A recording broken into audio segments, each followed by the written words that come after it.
Elias B. Worthington here, your host for Madmen Cross the Water, the adventures of the Sons of Town Hall. Stories of fraternity and faith, of toil and teamwork. Here once again with a fig of a tale to tell you today. Madmen cross the water to get from A to B. Madmen cross the water, just you wait and see. A tale of historic proportions, you might say, complete with sweat, struggle, and subterfuge. There might even be a bit of seduction as well, and how could there not be, given that our story is set in the City of Lights, the City of Love. Yes, travel back with me to gay Paris, the city where, if I may, I first was introduced to the wonders of the female form. Oui, oui, oui, mon chéri, sweet Lydie, a widowed fruit merchant who lived in a 6th-floor walk-up in the 18th arrondissement. Let's just say I would have gladly ascended 18 flights to a flat in the 6th to once again taste Lydie's fruits. Oh, mon Dieu! Ha! I haven't thought about her in 20-some years. But just saying those two soft syllables, Lydie, and blimey, I'm right back in her ample arms. The fire crackles in her crooked little room, with its lace-curtained window looking out over the original Moulin Rouge.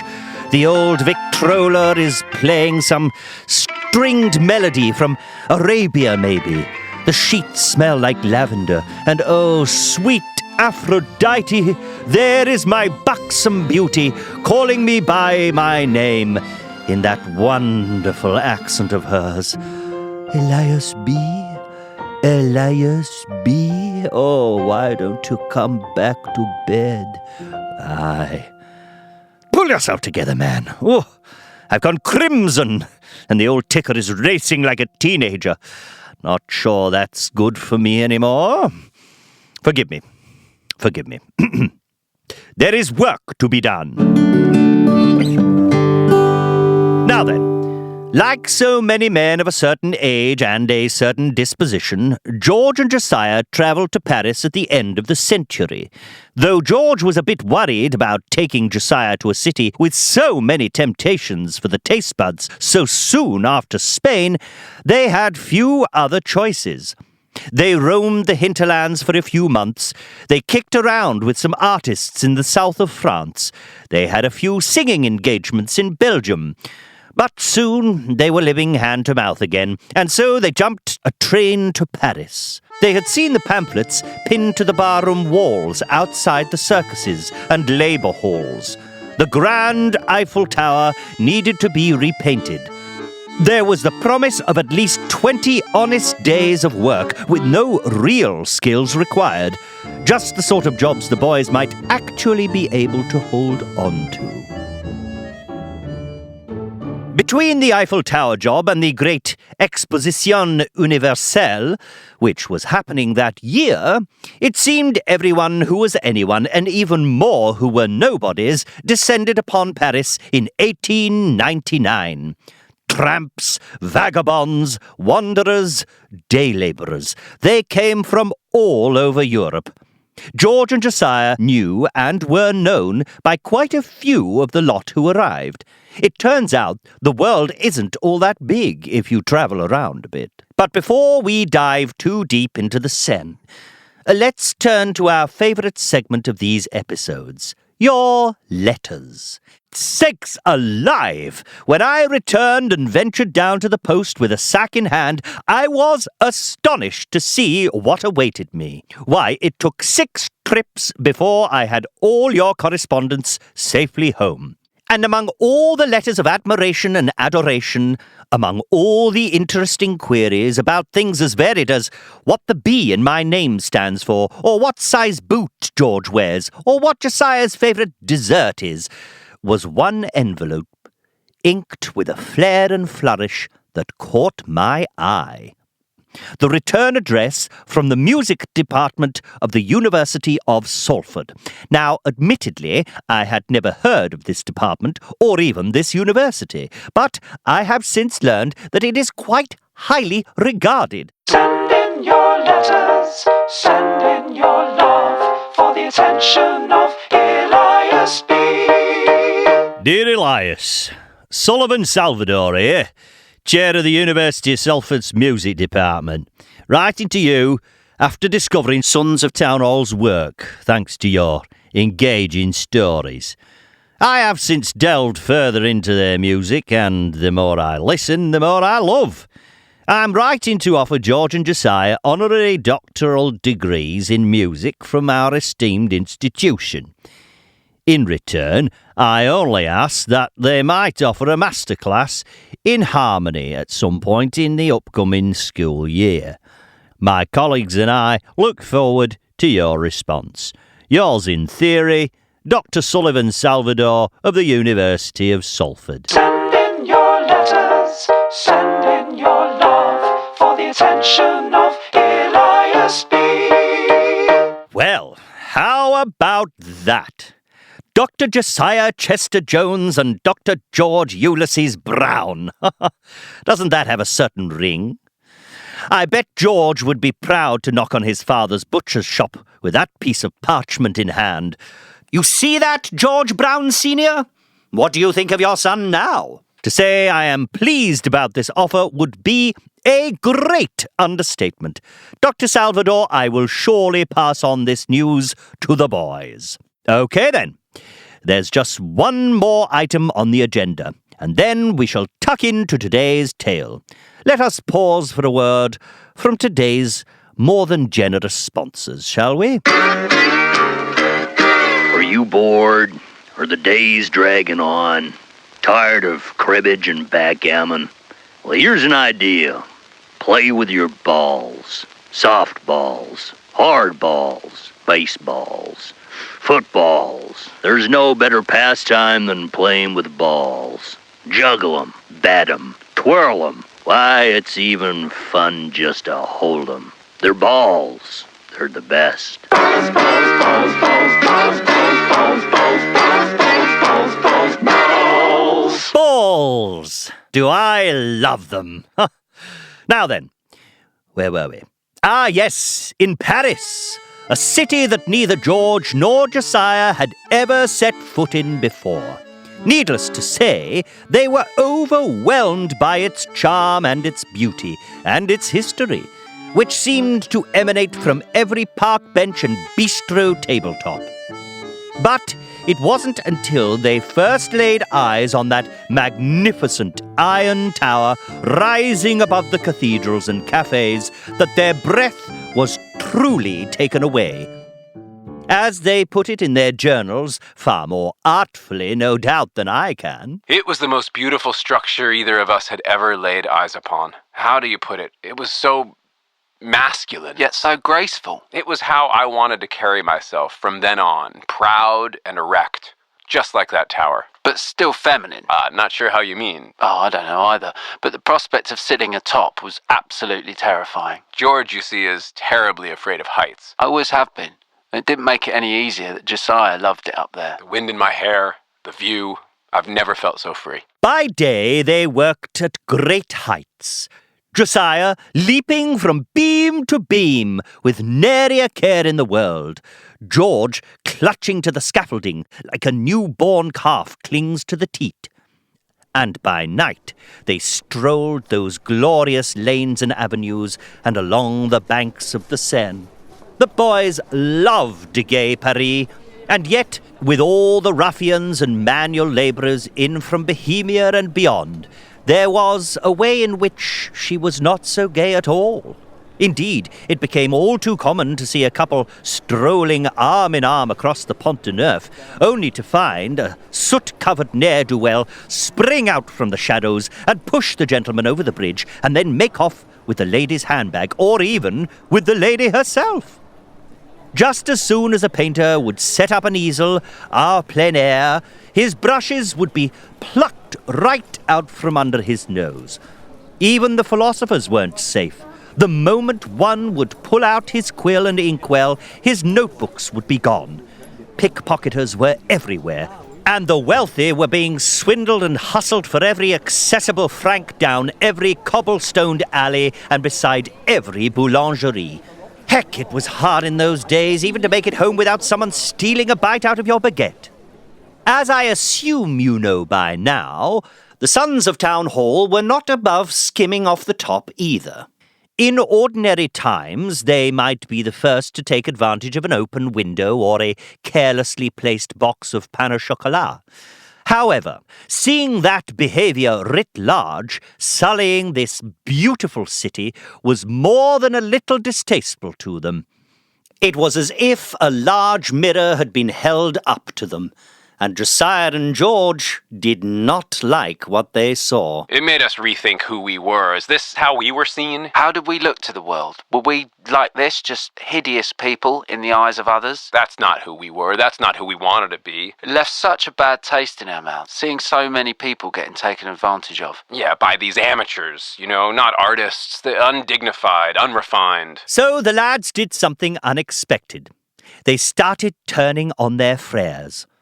Like French Robin Hoods, or Robin Hoods, they began pickpocketing the pickpocketers, you might say, and then returning the contraband. We did what we thought was right. You only get one shot. These are pros, more or less, and so you have to be very precise when you go for the theft. Our secret weapon was Josiah's delicate fingers. The way they could trail a man's body and find the goods within the pockets was just outstanding. I was breathtaking. Oh, thank you, George. You weren't so bad yourself. I know, but looking at you work your magic, you were such a pro. Given this, it should come as no surprise that the esprit de corps among the painters atop the tower became a bit, shall we say, tense. Or at least, George and Josiah soon were none too popular among the swindler and scoundrel set. We were already looked down upon, well, for our hats. Everyone else wore their shabby work clothes. I was in my tailcoat. They thought we acted like we were better than the rest of them. We did. Well, we were. So it came to pass, toward the end of one workday, the boys were resting on a bench some 80 meters in the air, Josiah following the flight of a flock of starlings across the cloudless sky and admiring the vast views far below, George mopping sweat from his worried, pale brow, when they were ambushed by a gang of 8 disgruntled workers. The first thing that hit me was paint. All over my fromage. Our coats got a new coat. We were surrounded by these huge men threatening us. We were outnumbered at least 4-1. 8 of them, 2 of us. 3 of them were built like champagne barrels. Could we fight them up here? Well, certainly not. You found out very quickly that one wrong step, one flinch, and you're over the edge. Going back down to the ground was our safest bet, but it was 60 flights of stairs down. Very narrow corridors, and there was no way that 10 of us were going to make it down. But we realized the only way we were going to settle this would be on stable earth. When they finally got to the ground, the lads were surrounded. They stood back to back and surveyed the unfortunate scene. The circle of 8 moved in a clockwise direction, the barbarians spouting all sorts of unpleasantries at the boys, none of which bears repeating here. The boys moved counterclockwise. Naturally, they bent their knees low and extended their arms, fists to the sky, in what they called the raft crouch. Josiah was able to get low, really low, almost like an old Cossack in a squat dance. It was a position that they employed for stability out on the waters. They used it during storms, but also when they went to fisticuffs with each other, which was surprisingly common, particularly on the calmer days. Of course, when you see us both, it's obvious that we're a couple of life's fighters. That was not what I expected you to say. I thought you were going to say when you hear us sing, you'd be surprised to learn that we actually fight a lot. It's an interesting contrast of behaviour, the soft, subtle, sometimes feminine vocals against rippling muscle, bone-crushing fighters of men. We did disagree a lot on the raft, and it is true that we fought more often than not. We had different fighting styles. I would go low. And I'd been trained exclusively in the gyms of East London to fight like a real man. So it was interesting fighting Josiah when things got tense between us. It was clear I had the upper hand, but he would use some pretty dirty tricks just to win me over. You do what you need to do out there. Look, we fought for a variety of reasons. George was often stealing things of mine on the raft. And I was also a bit bored, and there was nothing like a bit of a rumble to keep things interesting. Shake it up a little. And then, of course, there's just the need to stay fit.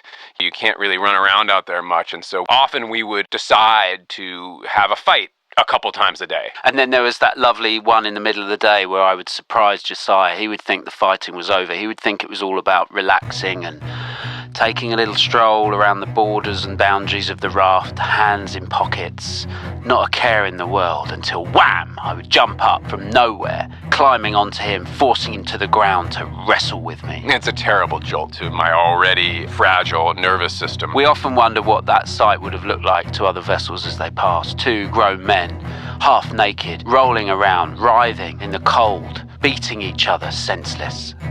Back beneath the Eiffel Tower, the circles continued to spin in opposing directions, like gears on a pocket watch. It was just a matter of time before the lads would be flattened. They knew it. So they did what they'd been doing for years when times were tough, when the elements overwhelmed. They sang.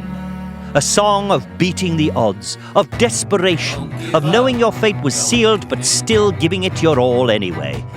And like everything those boys sang, it was jaw-droppingly beautiful. I'll be here through thick and thin.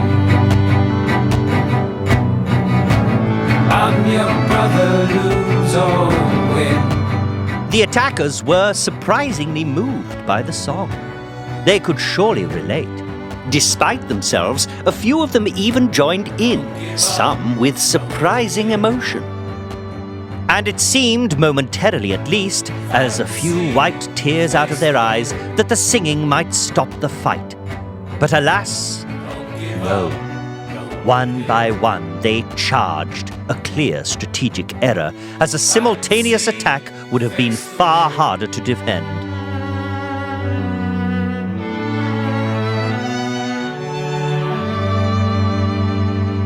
Perhaps it was the music, but more likely it was the raft crouch and their years of training on choppy waters. For much to everyone's surprise, George and Josiah's included, the assault was turned back. One by one, each punch was parried, each attacker knocked upside the head, tripped up or spun around, thrown to the ground. The boys fought as one, displaying that rare brand of teamwork only possible between men who have sailed and sung together. The school of hard labor and high harmonies, as they put it. Quite a crowd had gathered as the strange circle brawl continued. It was a lovely view, what with the setting sun illuminating the half-repainted tower and bathing the grunting men in golden light. There were ladies on hand, of course, and there were burly men watching as well, men who had every intention of joining the attack, only to change their minds as the melodies moved them and the boys continued, against odds and expectations, to hold their ground. But most notably among the onlookers at the back of the crowd stood one man in a black and white striped leotard and handlebar moustache. Any fan of Greco-Roman wrestling would have recognized him immediately.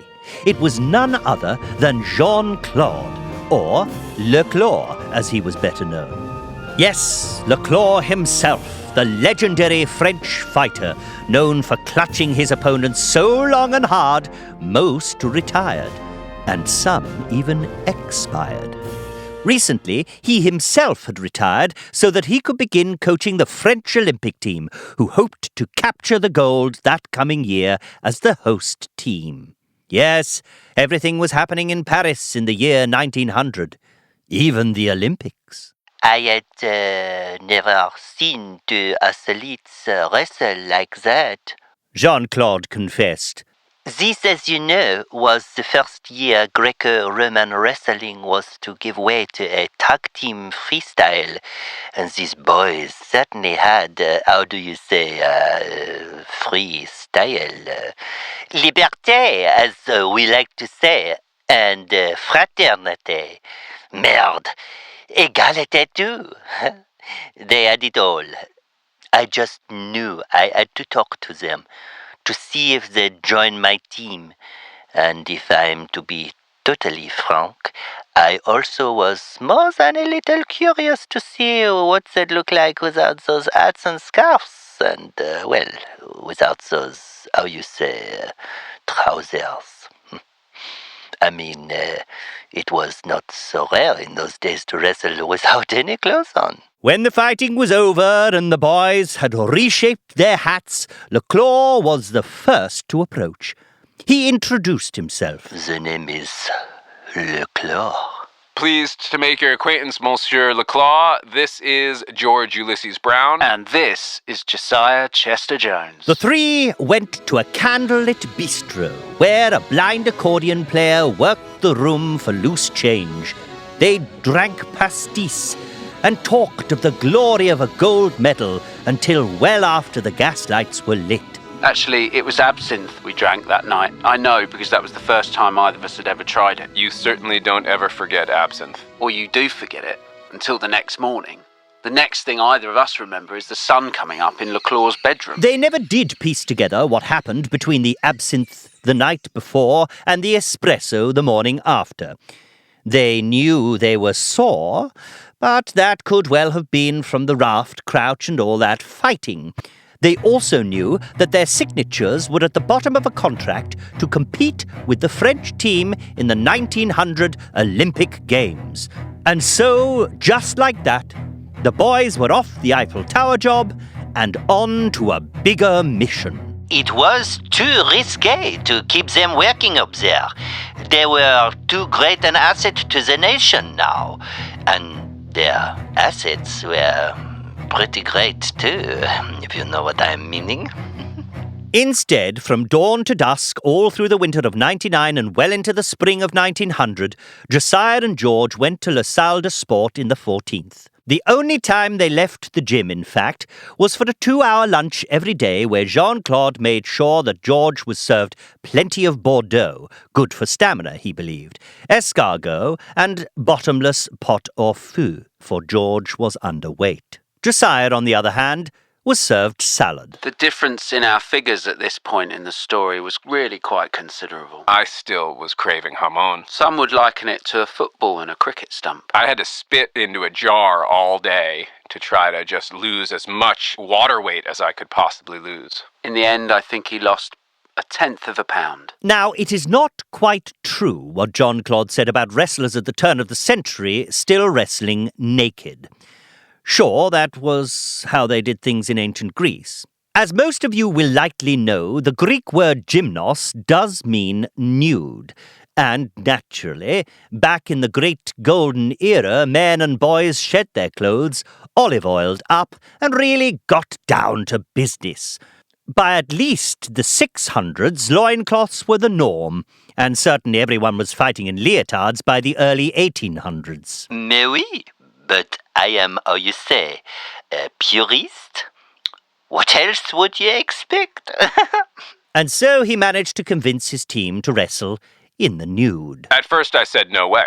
I'm not doing that. He claimed it was the classic way of wrestling, although there seemed to be some sort of ulterior motive in his request. He had a whole theory about why if we wrestled naked it would help morale, build the bond between the team, and that ultimately when we had our suits on in the real ring, we would fight better. And when we say naked, we mean completely naked. Things were swinging around, things needed to be tied down, but Leclaw insisted this is how it was done in the old days. So that was how the 20th century began for the sons of Town Hall, wrestling naked at La Salle's. And you could say they had a pretty good thing going.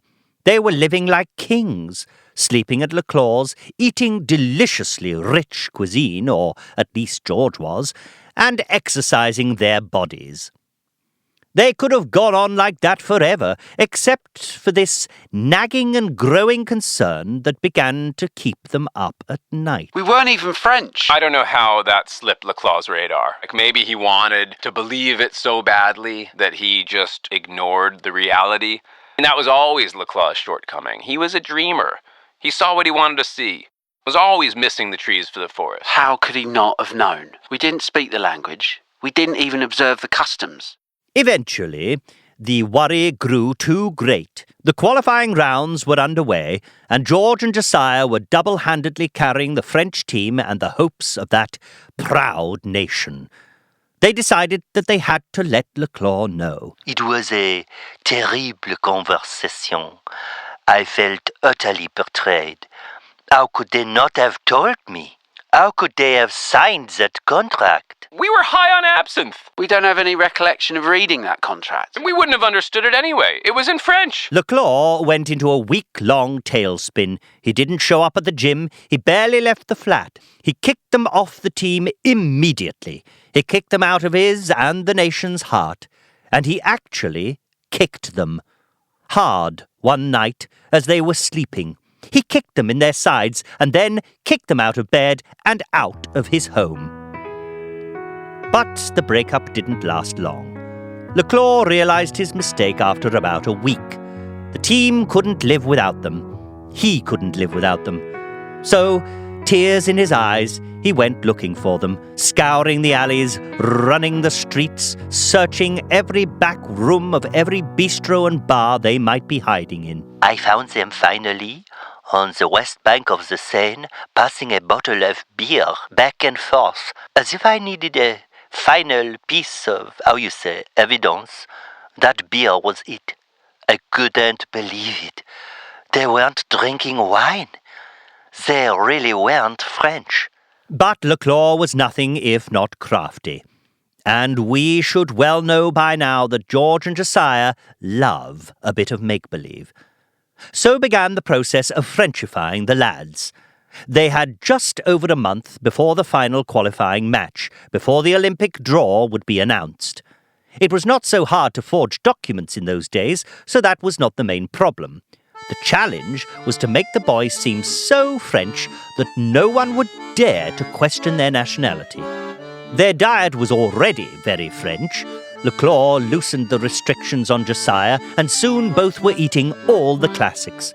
Rabbit, pheasant, snail, frog, and the strongest fromage. Food there was really good. I loved it so much. I didn't think I would have better food after leaving San Sebastian ever, but boy, the French can cook, and I really loved to eat. There was no holding him back, and obviously I was worried it was going to go the same way as San Sebastian. They say a man is what he eats, and the culinary change did affect the way the two carried themselves. It certainly altered the way they smelled. There was a distinct change in their aroma, a mix between camembert and coq au vin, very pungent. They were now sweating French. One box ticked. Next on Leclerc's list was a kind of cultural immersion. It was unlikely either would be able to learn enough of the language to fool anyone. Josiah had a hard enough time with his native English, but they might perfect the accent and fool people into thinking English was their second language, and they certainly could learn a popular song or two. La Marseillaise was the first they mastered. Who but a Frenchman would be caught dead humming it? They learned it quickly, and they sang it all the time. A tick in a second box.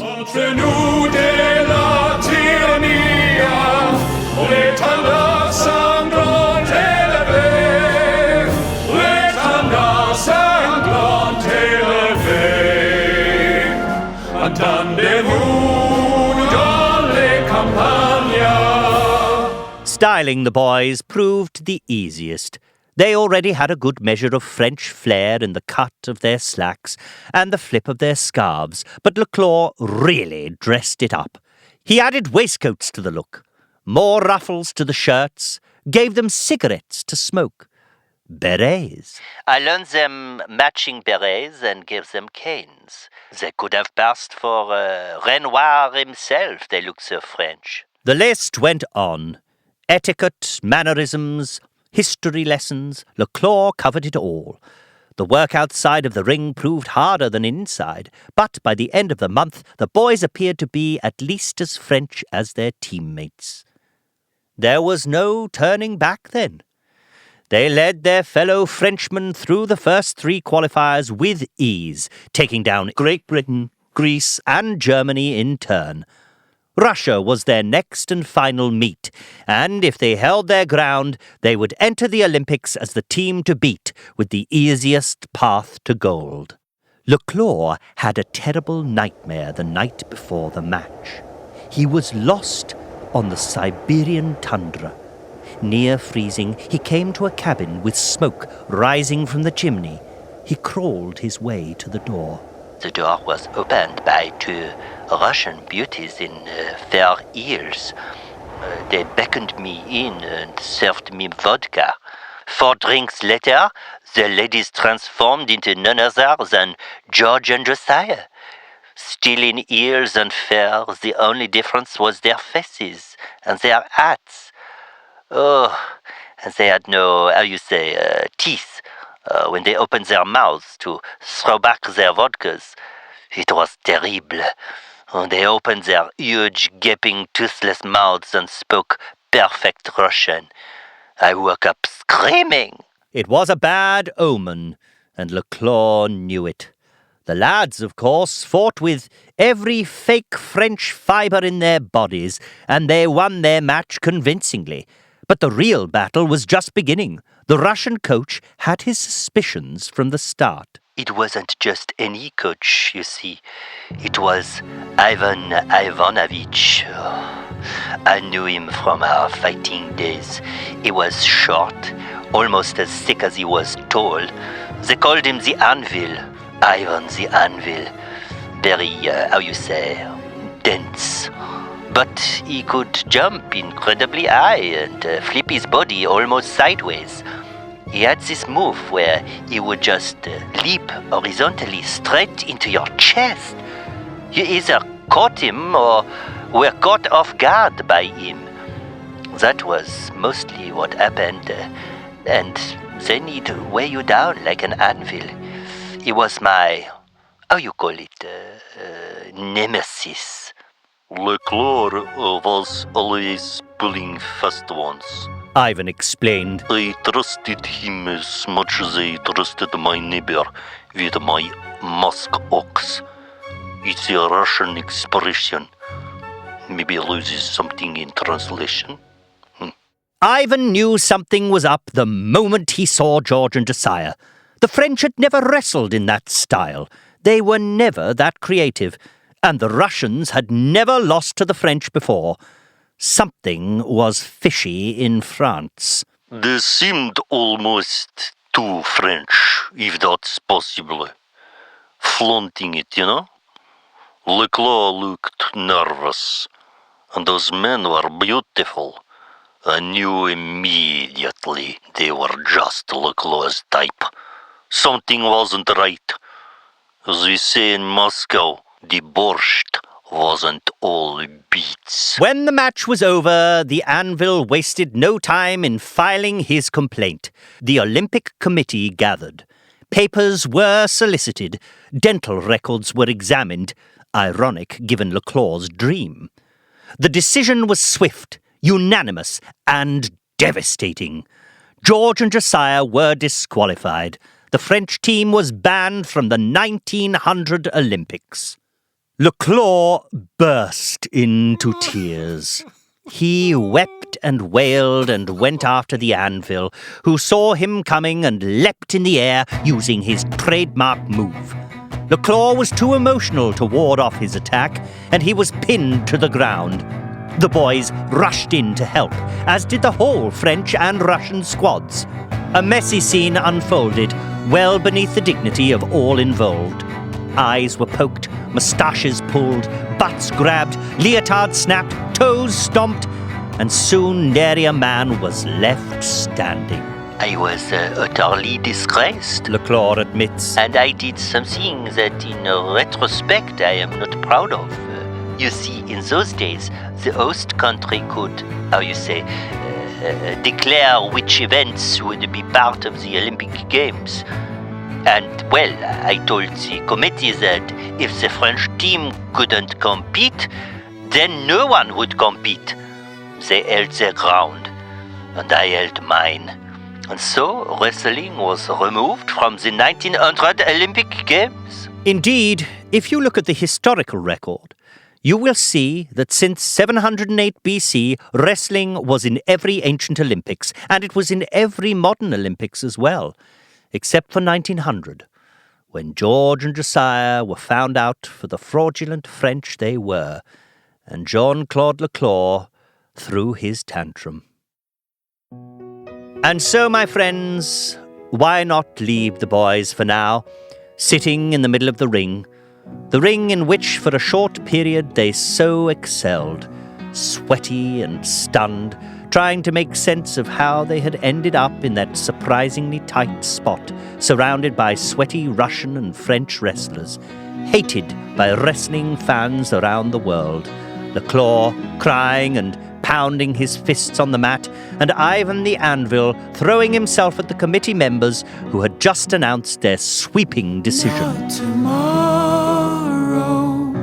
aujourd'hui, in the garden of Eden. Don't deny me, s'il vous plaît. Don't be shy, voulez-vous coucher? Ring the bells of Sacre-Cœur, loud and free. Light all the lamps of Rue Saint-Sauveur, they'll burn for you.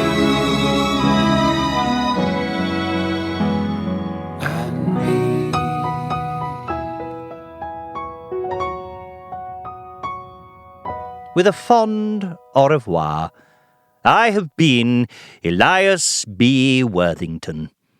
Until next time we're together, I look forward to poring through your letters.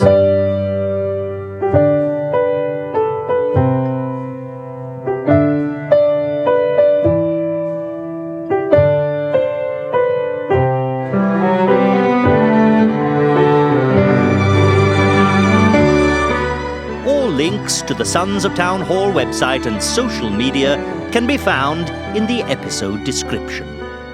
To support Madmen Cross the Water, share these episodes with someone you love, and go to patreon.com/Sons of Town Hall.